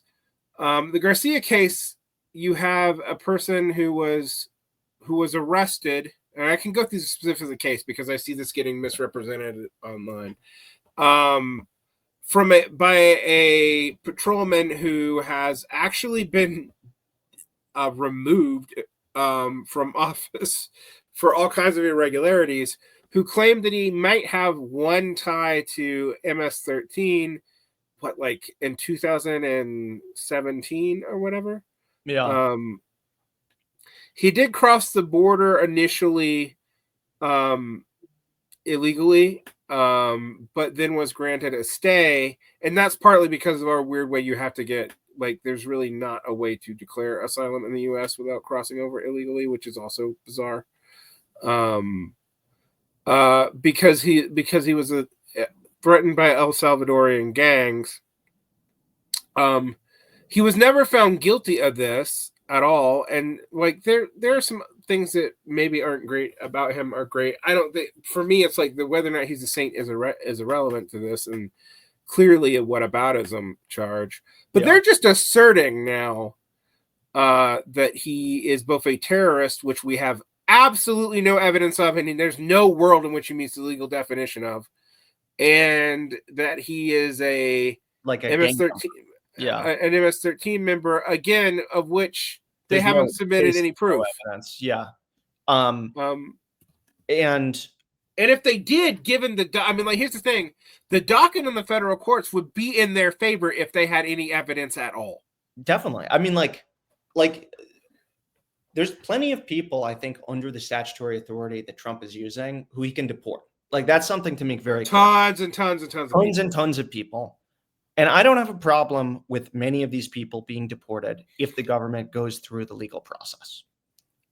I kind of do have the problem being deported to CCOT, but no. I'm not saying CCOT specifically. I'm just saying under the legal process, I don't even know if we're allowed to deport to CCOT, right? Right. There's a bunch of reasons for that. One is due process is absolute and applies to all persons, not all citizens. As long as you're in the U.S. border. As long as you're in the U.S. border. That is clear under what is in the Fifth Amendment. That's absolutely stated with clarity. Yeah. In this case, they're saying basically that nobody has the power to return him, which is why the El Salvadorian agreement is relevant, because if it's constructive custody, they clearly have the ability. And U.S. officials, the court can't order El Salvador to return him, but they can order U.S. officials to return anybody, which they have done before. The U.S. government has routinely sought to return improperly removed migrants in the pre-Trump era. The government has invoked Rumsfeld v. Padilla from 2004 to argue that the immediate custodian is where the case needs to be brought. So this is relevant for two reasons. One is that for people in the U.S., they have to bring cases where they're being detained. And sometimes it's hard to locate people. And mostly they're being detained in conservative southern states with conservative judiciaries to make things easier for the government. But in this case, more immediately, they're he has to bring his case in El Salvador. I have no idea what El Salvadorian law is, but I am willing to 100% say that it does not have as good of due process protections as the U.S. system does when due process is being followed. So basically, the government is relying on an argument of well, we can't do anything now. He's far away and no one can reach him, which is total bullshit.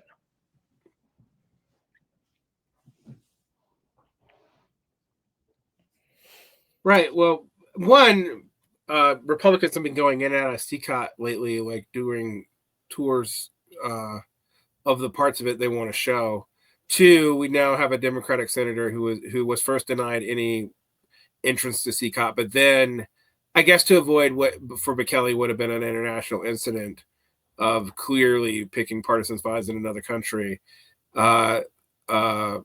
Garcia was produced. Because I'll be frank with you, I assumed he was dead. And that was why they were doing this. I suspect actually now that it's something in that agreement that would be legally thrown out, which is why they are doing this. Because this is a weird fight for them to pick. I mean, I know a lot of leftists think that this is about their ability to deport anybody, which, by the way, again, I'm not ruling out. They want to do that. The homegrowns talk, even if I don't think it's just at his political enemies, I think it's that would set up it wouldn't matter if he currently intends it to just be for severe gang members that he wants to get rid of or whatever. That would eventually set up precedent to do was deport anyone because there's no way to prove your innocence. It's also patently illegal. You cannot deport a U.S. citizen. There's no grounds for that. You'd have to remove their citizenship first, which is hard to do. Yeah. It is and it hasn't been done since. God, I'm trying to think of last time it's done. What is it, Aaron Burr? I don't know. There's ways to do it. If you fraudulently say something on your citizenship application. Yeah. It has been done, but denaturalization is possible. But I mean, you would also be talking about doing it to born citizens. Yeah, but birth citizens, it's so Like I have no idea how they would do it legally. And at that point, you are in a. I mean, honestly, at that point, if I'm honest, I once you're there, I don't see us avoiding a civil war, but we'll see. You know, the thing is, the courts have clearly made a stand on this, even the most conservative members, and that was with them giving. This is the thing. They gave Trump an out in that weird wording of facilitate. And he's not even doing that. Yeah. The weird wording of facilitate is basically like them being like, well, the court does not have the power to ask the president to have 700 Marines invade CCOT, which is true. But like also like it was very easy for Trump to like just be like, all right, we respect the Supreme Court's order. We got this guy back. Especially now that we know he's alive. And they're just choosing not to. They're like picking a fight with the Supreme Court over this issue, which I am under the impression is not very favorable to the Trump administration. I mean, it's just like there's no reason for it, basically. Unless they are literally trying to undo judicial review altogether. Yeah, I mean, like I don't know. Like I'm back and forth. I really don't think they like necessarily even want to put in a formal authoritarian government. Like some of them do, but like I think others are just completely delusional about what the US public wants and believe all of their opposition are paid actors and stuff like that. And once you're like assuming that, like that's hard to hold on to now. Yeah, I don't know. I mean, or it's just whatever grandpa's up to today.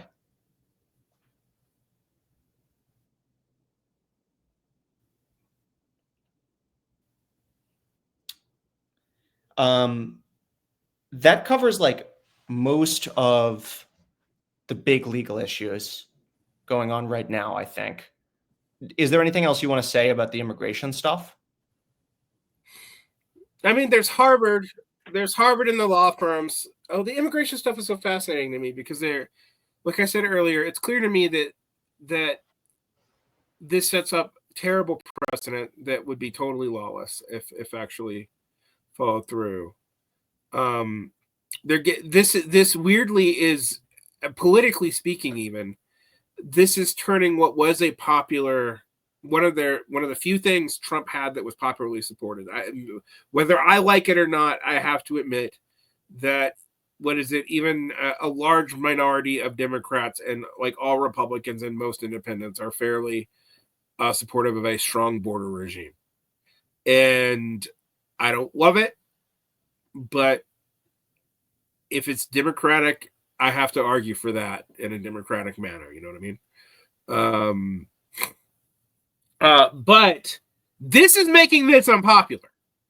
This totally actually is. I mean, we saw Chuck Grassley getting roasted in like red areas over this stuff. And just like in the beginnings with all the Doge stuff, and fears over these tariffs. And, today, I mean, Bank of America says that the stock market may be still 40% overvalued. That came out today. God knows what will happen to it if they fire Powell. No, I mean, even Trump's appointed the person he's looking at the most to replace Powell has said, please don't do that. Yeah. Just wait. You got a year. Like, if they fire Powell, you might see massive treasury dumps. Yeah. And the question is, I actually don't know if Trump has the power to fire Powell. I don't know. Not legally. Well, what does that mean? Like, that's the thing, right? Like, practically, I'm not sure he does either, but because the Fed is independent of the government, even though the Fed chair is appointed by the president.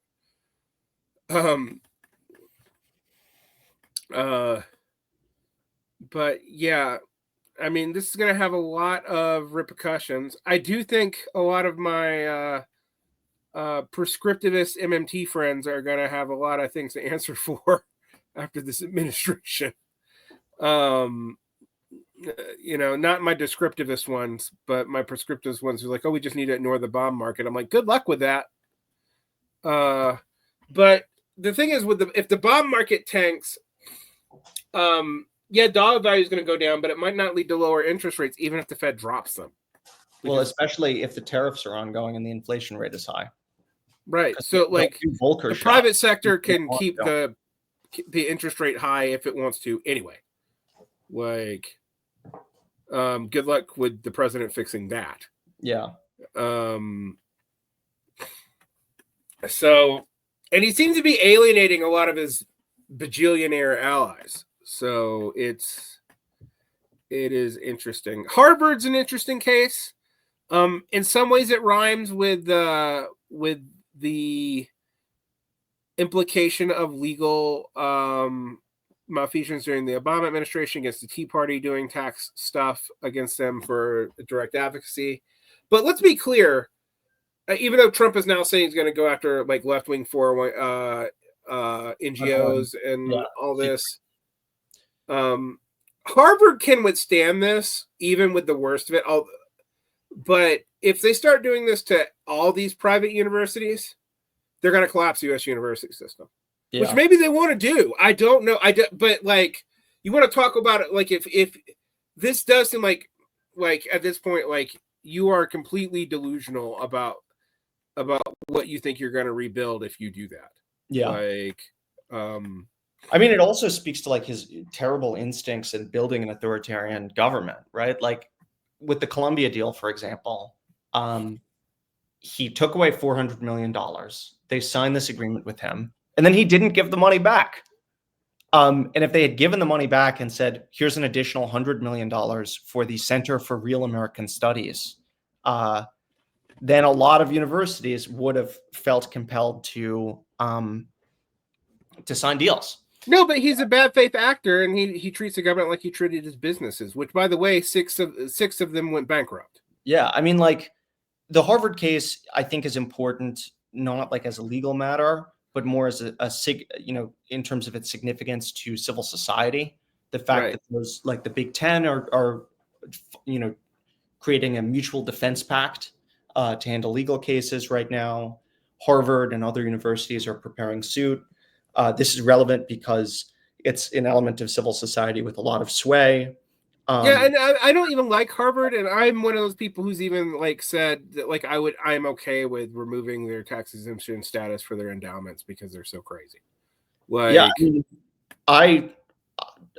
think I don't really have a strong opinion in the current moment. I think in normal politics, that's a useful debate. Right now, Harvard, you have all this money. Great. Use it to sue the government. Right. Same thing with the law firms where I think, there are a lot of problems with the way that the law firm apparatus is set up. But I'm very happy for any law firms that are suing the Trump administration because it's important to maintain an independent legal system in our society.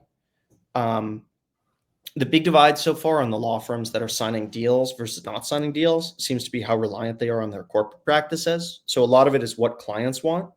And then in terms of the law firm deals, I think they've been a little bit overhyped in the media.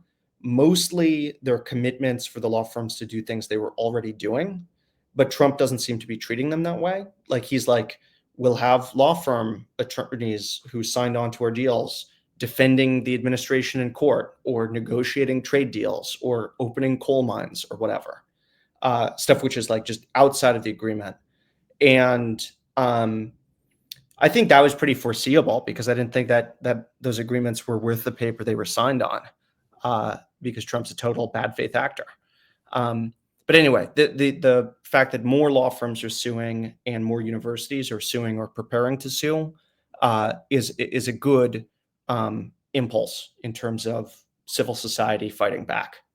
Right. I think civil society is going to start to. I also think as Trump's popularity dives, even amongst Republicans, which it is, because I mean, just on like, it's hard to deny reality that he made promises about lowering prices, and everybody can see that he is doing things that would actively exacerbate the opposite. There's no way around that. He did a giant announcement that he would raise prices. Like, it's hard to ignore.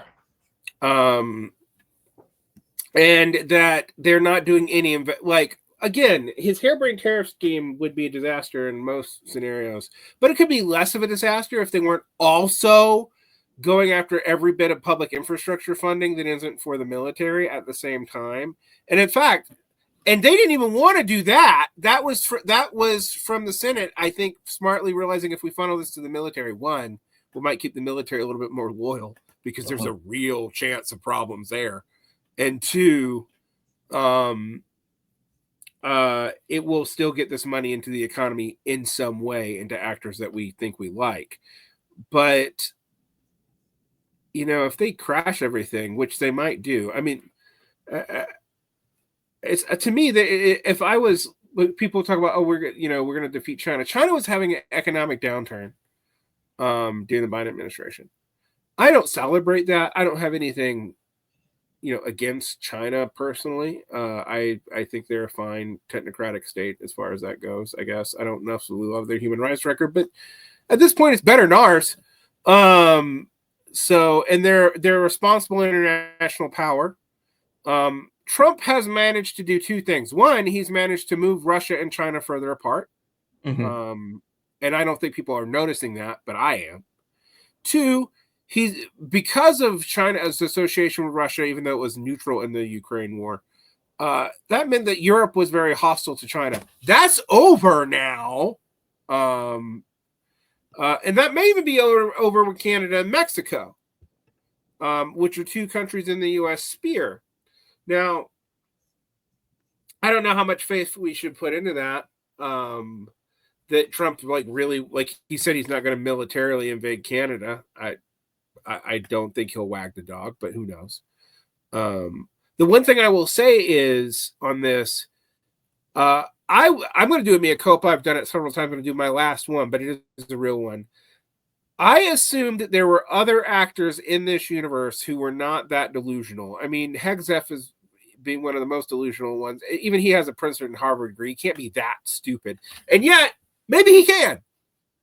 And that's where I am torn. I know that they're loyalists, but I'm like, you guys are so loyalist, you're not even protecting your dude.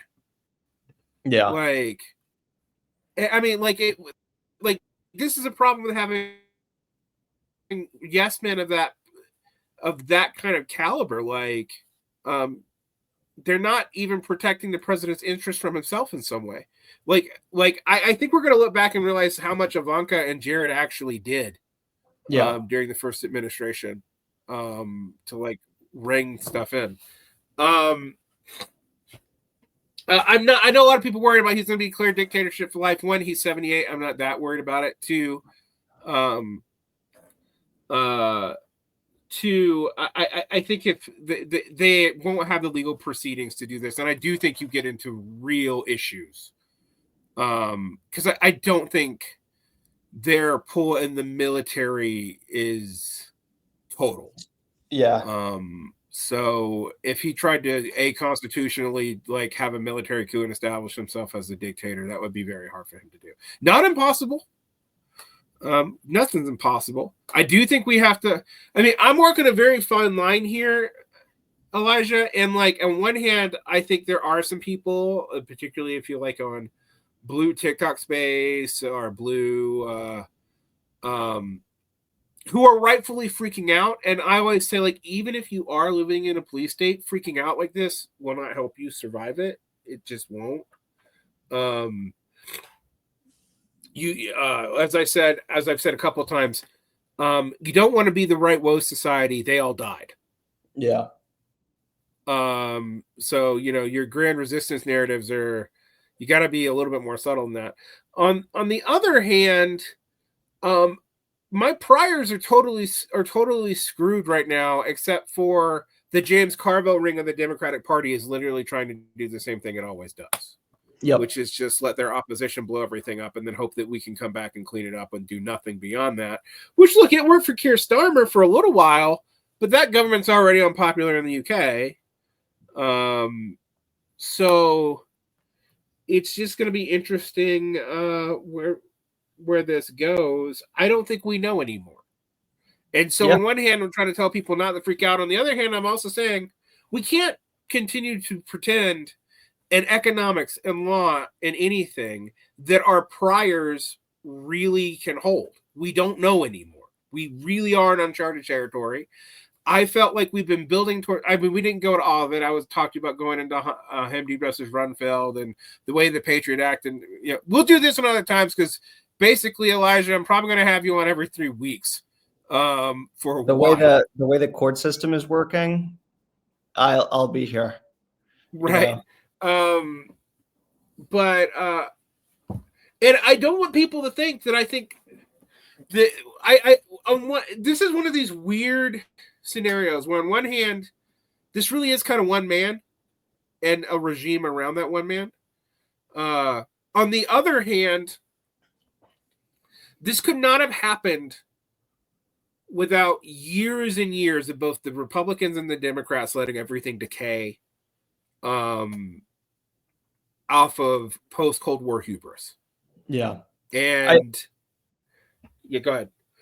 I mean, I think that's right. And I think one thing which it's difficult to draw the line between is, as a matter of historical analysis, putting the blame where it deserves to go.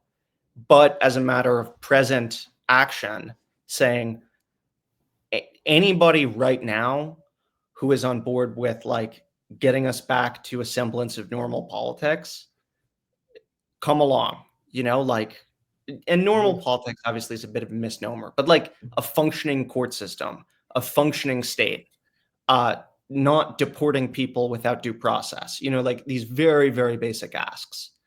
And that's a line that's difficult to walk right now, but it's one which people have to get good at because it's a big tent. It should be as big a tent as we can foreseeably get to without sacrificing our principles. And there's a lot of battles to fight.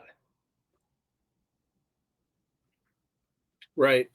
I mean, people often to talk obscure left stuff, and then I'll translate it into normal person because I'm trying to not limit my audience to only weird, arcane, historical reenacting nerds. But I'm still not a popular frontist. I still don't think we subsume ourselves to the Democrats or the neocons who are finding their conscience all of a sudden after decades.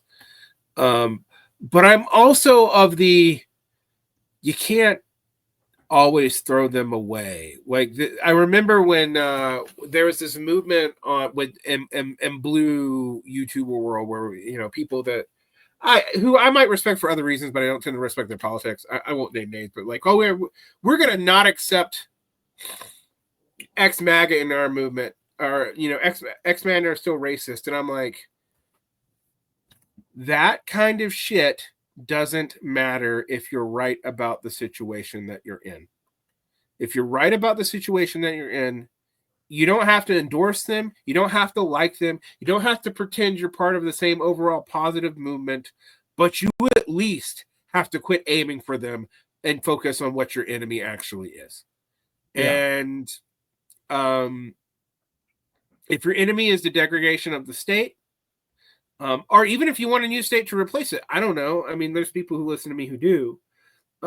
You got to have a more positive, proactive thing than whatever ideology that you think you have, because you're gonna need leverage. And if you don't have leverage through social and civil means, historically that leverage is violence. And I don't think most Americans, despite what Zoomers on Twitter may play at and the other 21 bracket, have any idea of what that really means. I have seen it, and I barely do. And so, I think we're gonna have to think about that and following all this stuff.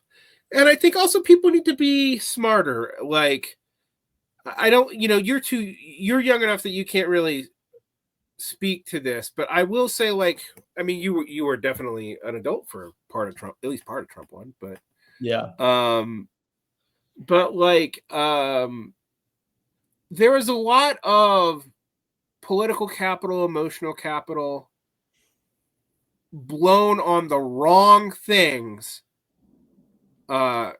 during the first Trump administration, in ways that are really damaging now. And I also want people to take this at heart, to a little bit degree.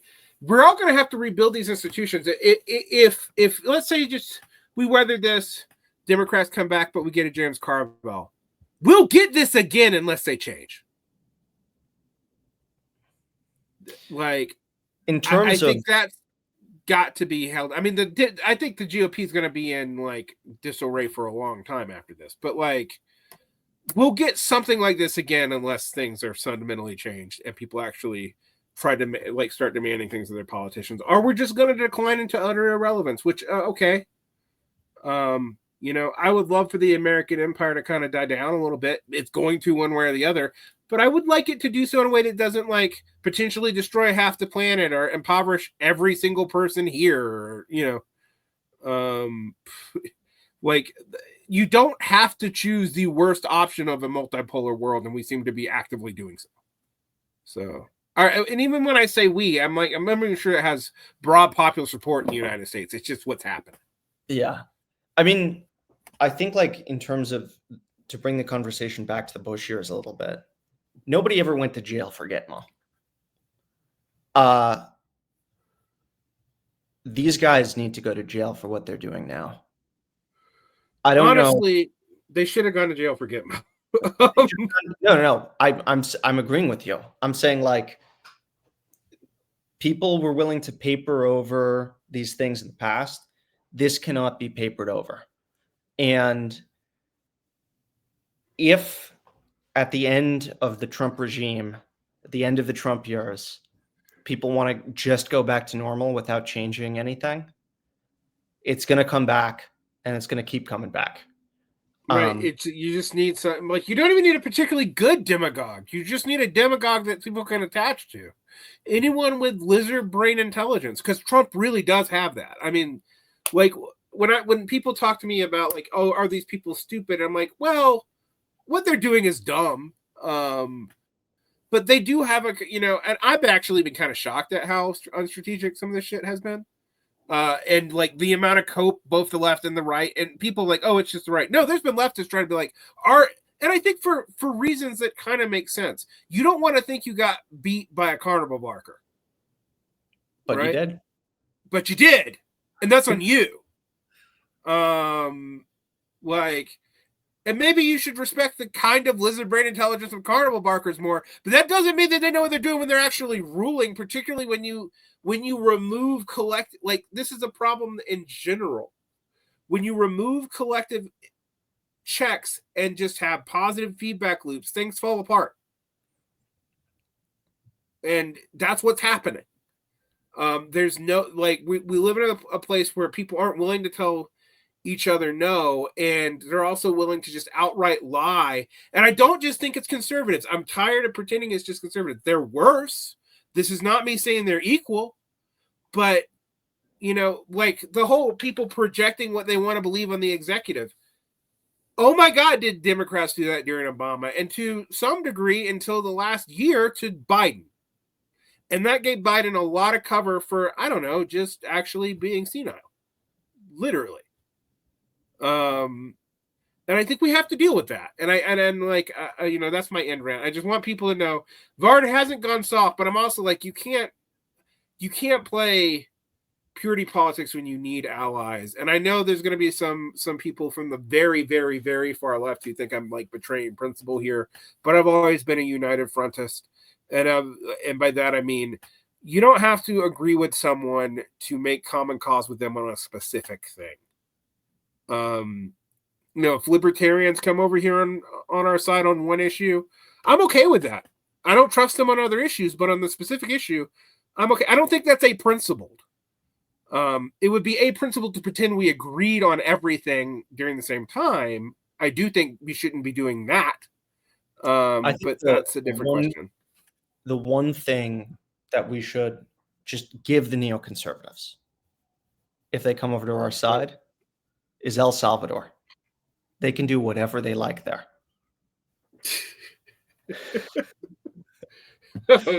Lovely, lovely. So it's like the miniature TARDIS version of a new American century, but just in one country in Central America. Oh man. I personally would like to respect El Salvador's sovereignty, because part of how I think they got into this situation with Bukele is our fault. But that's just me. Yeah. When you, I don't know. I do think one things that I do think that hopefully, I think what we've lived through, Elijah, is a time where there's been extreme rhetoric, but very actually milquetoast or empty politics. Like Democrats in 2020 were like, abolish ICE, defund the police. Although defunding police is always stupid, but also not really willing to even sort of kind of deal with the implications of what they were saying, which tells me that they didn't really care. Yeah. And similarly to a lot of the GOP for a long time has been willing to push all these delusions. But I'm like, eventually you drink your own Kool-Aid, and this is where you end up.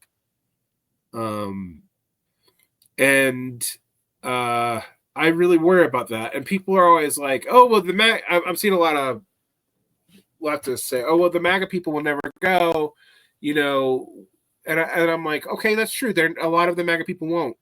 That's not who got Trump into office. I hate to tell you that.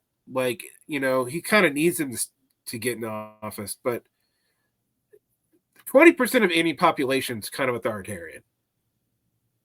That's been my experience, everywhere on Earth. It's the 30% who think they have immediate venal needs to be met that empowers that. And that's also true for the Democrats. I don't want to give them a pass on this. And so I think we're going to have to, I hope this is a big enough wake-up call. Otherwise, the world may not be doomed. We may not, as individuals, be doomed, but this polity is doomed.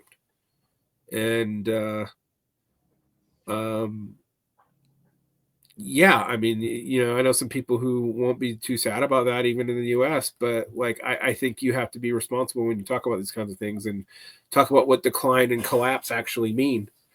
I don't if we go through, if my analogy, which is often Trump is our Yeltsin,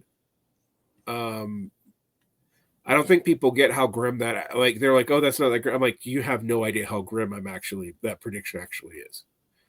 But anyway, to end on that happy note, thank you, Elijah, for coming on. I'm going to have you on again soon, because I can't even keep up with it. And I try, and I try to keep my critical faculties about me. And so I'm reading all kinds of news sources. I'm even watching, reading what comes out of Fox. And I will say this, it is very bizarre for me for Sebastian Gorka to be using war and terror rhetoric, but for everything. So we do have that period to thank for. Even if the neocons are on our side, I don't know that they really are, but even if they are, we should not forget that they did lay the groundwork for a lot of this. All right. Thank you, Elijah, for coming on. 1, 2, 3.